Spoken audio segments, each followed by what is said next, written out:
42, 44, 45. There's a video on YouTube that shows a 60-year-old woman giving birth to a set of twins at 60. And so I think a lot of times we can get lost in the medical terms and think that there's something wrong with us, but really, as human beings, we were created to reproduce. You know, absolutely. And I was 41 when I conceived. I was 42 when I delivered. And so, you know, there's a lot involved in this, and we can, you know, jump back into that later. But these are spiritual agreements. And so I was married before. I was married for 8 years. I was with my first husband for 10 years and never got pregnant. And so then I'm with Thomas, my husband now, in the same city for 3 months, and I'm pregnant.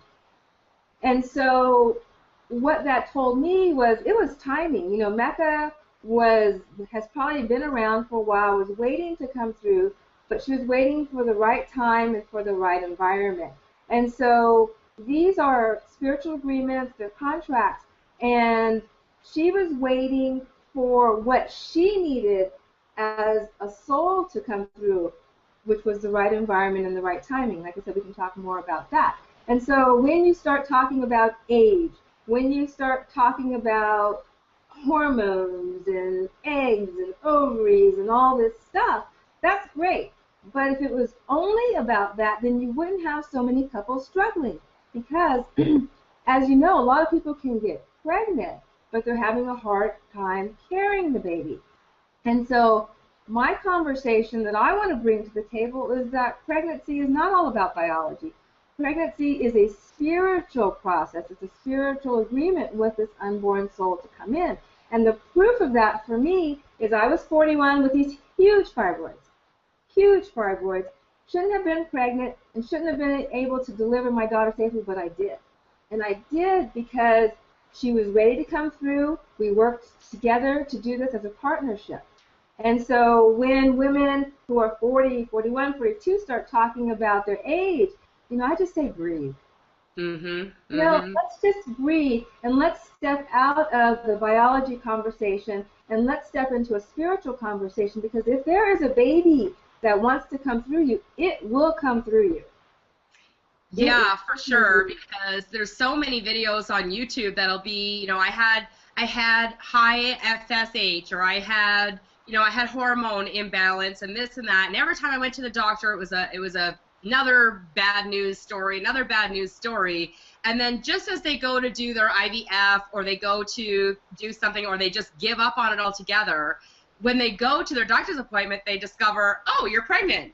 So all of the years of hormone imbalance and all of the information of their journey, it wasn't true in the first place. It couldn't have been. Like you said, I think hormones fluctuate from month to month, and all of the ingredients, the baby's spirit ready to come, your desire, whatever, ready to carry that baby, everything needs to kind of be perfect. And when you're thinking about it too much, now we're going to get into something that everybody will go, oh yeah, because you said something to me about control, and it was, this baby doesn't want to be controlled by you. And I was like, oh my gosh.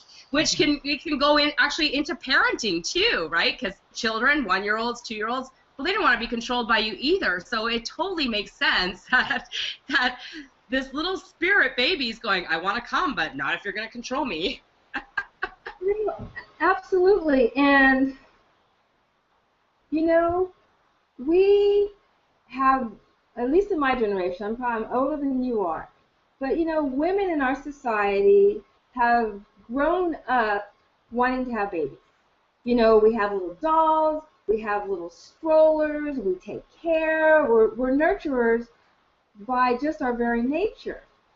And so it's an innate desire that we have. And so, you know, so we want these babies, but we think that we want them for ourselves. And so we don't, or have not, considered, what does the spirit need? Why is it coming through me? What is its life purpose that I can assist it in fulfilling?